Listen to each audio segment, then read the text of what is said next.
In the Will you please take the oath of office? Africa Journal raised its flag at a time when the continent was seeing the last few unsettled independence movements succeeding.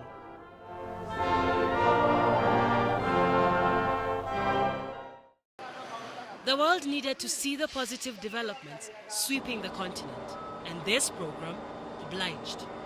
System of growing tea. They are private.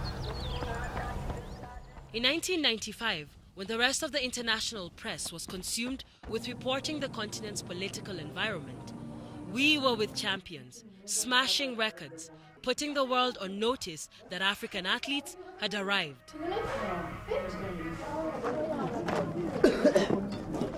Africa Journal did not shun its journalistic duties in covering the Rwandan genocide. We covered both the brutality and sadness, but also the conclusion and the rebuilding. But there were also good stories, such as this one in Egypt. The soothing and resonating tunes of soul reverberated across Africa.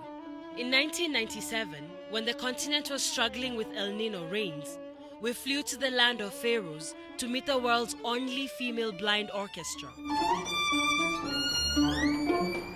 The orchestra has worked in developing the talents of visually challenged girls, giving them a valuable tool of expression.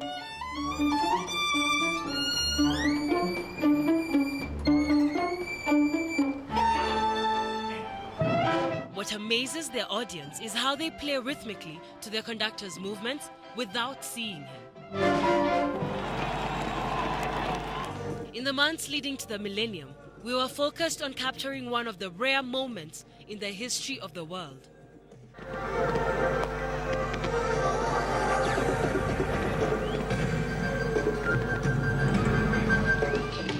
As digital clocks ticked to the year 2000, seconds later, skyscrapers were lit with fireworks. It was a celebration across the continent and the world at large.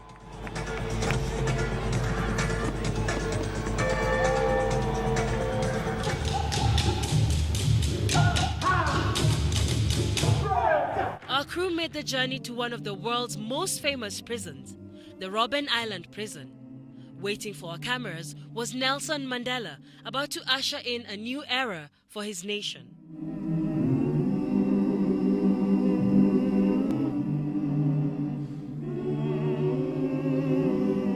Mr. President, I hand this flame of freedom to you. You are the only person in this country who should receive this flame and to keep it burning and to pass it to the younger generation. Very honored to pass it on to the leadership of the future. Thank you. I'm an African. I'm born of the peoples of the continent of Africa. Today, it feels good to be an African. Africa Journal did not only stick to the decisive political moments. There's always been time to talk to the music stars whose lyrics and beats have ruled the airwaves of sub-Saharan Africa for over 40 years. Les notes de sa musique sont en effet appréciées aussi bien dans les grandes. Referred to as the undisputed king of Rumba music, Papa Wemba is accredited with nurturing many young talents in the music industry. Je suis c'est lui qui souffle. I am like a father to them. I bring the good times, which allow each one to come out, to push themselves to the limit of their capabilities. His aim has been to ensure that Congolese music is preserved in the hands of the coming generation. Having spent time with the reigning king, Africa Journal, fondly referred to as AJ, flew to neighboring Congo-Brazzaville to meet, well, not the real thing, but a version of the king of pop.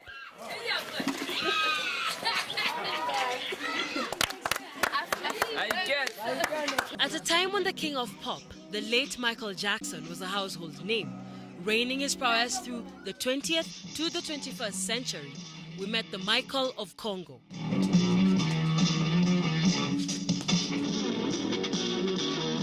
Trying to emulate his icon's lifestyle, Chancel's presence is felt wherever he goes.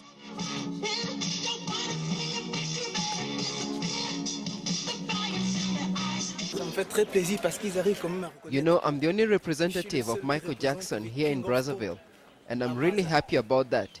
Here, I'm a star. He has admirers who like thronging in the clubs where he performs and the streets.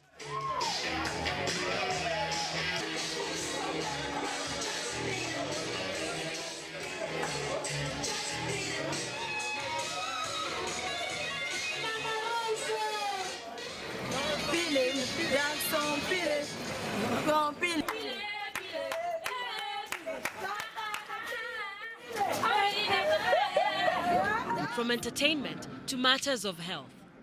In 2008, over 30 years after HIV/AIDS first case was discovered in Africa, a cafe in Ethiopia was doing something different to curb its spread. Africa Journal caught up with the coffee condoms in the Belisma Cafe, located in the heart of Addis Ababa. With people embarrassed to ask for condoms at the shop, the cafe offers free packets of coffee-flavored condoms with every order.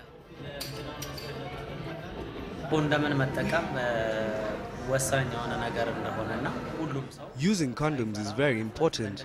Everybody has to be free and not to be embarrassed buying condoms. The cafe shows that it's possible to get condoms without being embarrassed. This is a very good thing and a new beginning. From this land of the Lion King, we headed south to Africa's largest island with one of the lowest AIDS prevalence in Africa. Here, we found a unique celebration. After dancing with the living, we tried to dance with the dead. In the central region of Madagascar, removing the dead from their tombs and covering them with new shrouds is a highly regarded tradition which connects the living with their dearly departed. This is a very ancient custom which we value a lot.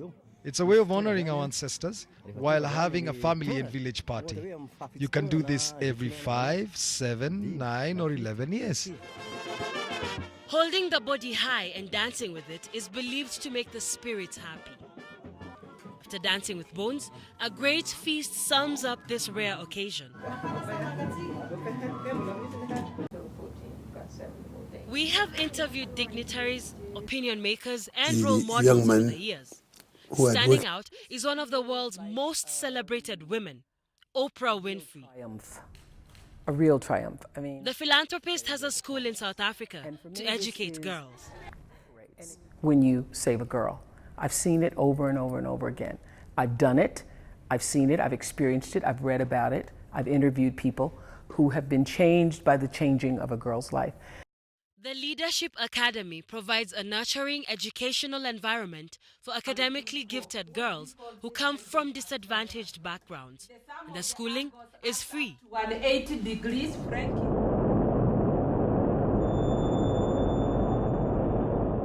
As Africa Journal keeps flying the African narrative high, our all-time greatest inspiration has to be Mkuka Nkoloso from Zambia.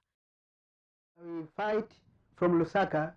And he wanted to fly to the moon in the early 1960s, when the world was in full analog gear.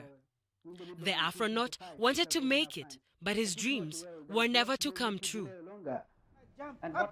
But Nkoloso's dreams did not wither with those of other great sons of Africa.